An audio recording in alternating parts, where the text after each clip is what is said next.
Assalamualaikum warahmatullahi wabarakatuh. Di sini saya Vina Zulfiatun Rasidah dari jurusan Tadris Ilmu Pengetahuan Sosial IAIN Metro. Nah, di sini saya akan sedikit menjelaskan terkait materi PTK dengan judul Penerapan Media Pembelajaran Visual untuk meningkatkan pemahaman konsep belajar siswa pada mata pelajaran IPS. Pendidikan sendiri merupakan upaya mempersiapkan sumber daya manusia yang berkualitas dan tangguh dalam menghadapi permasalahan yang timbul dalam kehidupan sehari-hari. Kemudian, suatu pendidikan berkaitan dengan suatu hasil belajar siswa.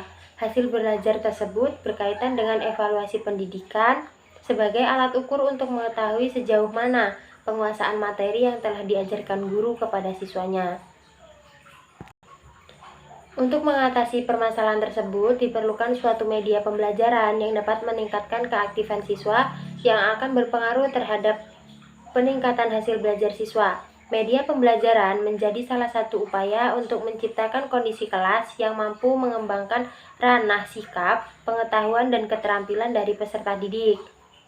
Seperti teori belajar yang dikemukakan oleh Bloom, dalam proses pembelajaran, 3 ranah yaitu ranah kognitif, afektif, dan psikomotor. Dengan pembelajaran yang disusun berdasarkan sintak dari media visual, maka pembelajaran akan lebih aktif dan menyenangkan bagi siswa. Pembelajaran visual ini memungkinkan terciptanya situasi belajar yang menyenangkan, meningkatkan interaksi dan kerjasama siswa baik terhadap kelompoknya maupun terhadap guru, serta menciptakan situasi belajar mengajar yang kondusif. Adanya kompetensi dalam kelompok juga dapat menimbulkan motivasi belajar siswa yang nantinya berpengaruh terhadap pemahaman konsep dalam pembelajaran. Diskusi atau memfasilitasi siswa dalam kelompok untuk dapat berpikir kritis, bekerja sama, saling menyampaikan pendapat, menilai kemampuan dan peranan diri sendiri maupun teman yang lain, mampu menerima perbedaan dan menyambungkan pikiran untuk memecahkan suatu masalah bersama. Dalam diskusi kelompok, siswa akan banyak menemukan perbedaan yang harus dihargai atau perbedaan tersebut menjadikan mereka bersatu untuk saling menghargai pendapat satu sama lain. Kemudian langkah-langkah penelitian ini yaitu yang pertama ada planning, yang kedua ada pengertian media visual sendiri yaitu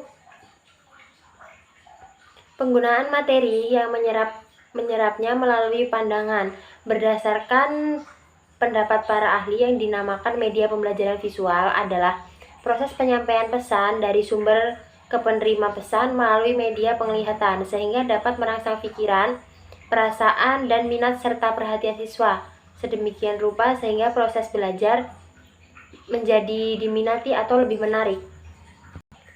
Di mana pembelajaran visual merupakan suatu metode dari guru untuk menciptakan media pembelajaran yang berbeda dengan yang lainnya.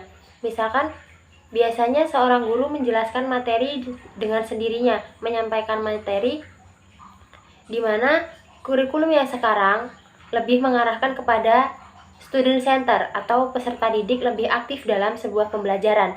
Nah, dengan adanya media visual ini akan membantu peserta didik untuk lebih aktif dalam pembelajaran tersebut. Dengan adanya media visual, guru dapat membantu dengan adanya proyektor atau video yang terdapat di YouTube atau media-media sosial yang lainnya. Dengan adanya media visual ini, guru sangat terbantu yaitu dengan adanya materi yang sudah disampaikan. Walaupun secara tidak langsung, guru tidak dapat secara mudah melepas peserta didik untuk belajar sendiri atau mencari materi sendiri, melainkan guru harus tetap mengarahkan peserta didik untuk menggunakan media sosial atau internet itu sendiri dengan sebaik mungkin, di mana memang benar-benar internet itu berfungsi dengan baik.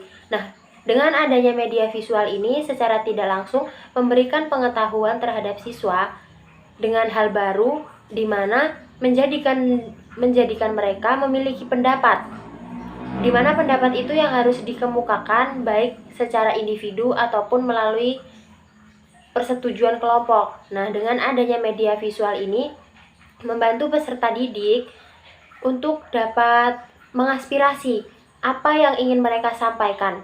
Namun secara tidak langsung, peran guru pun memang sangat penting dalam media pembelajaran ini.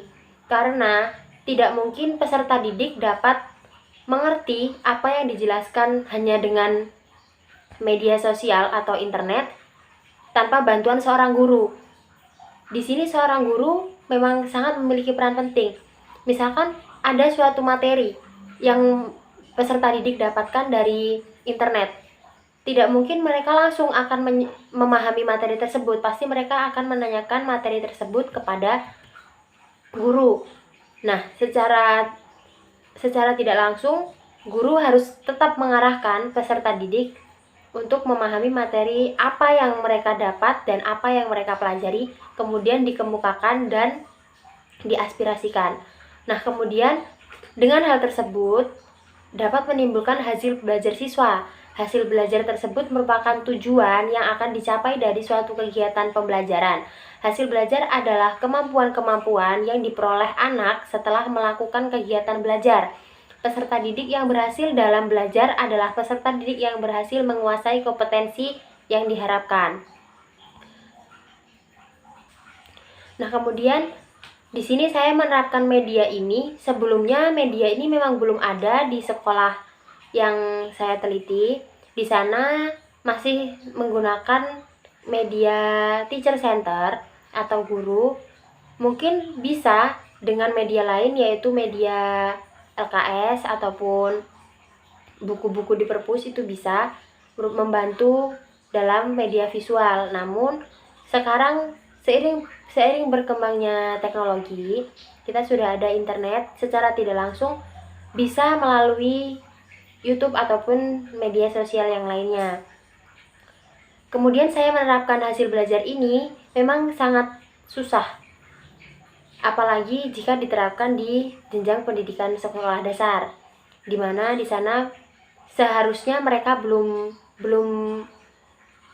memegang handphone secara langsung.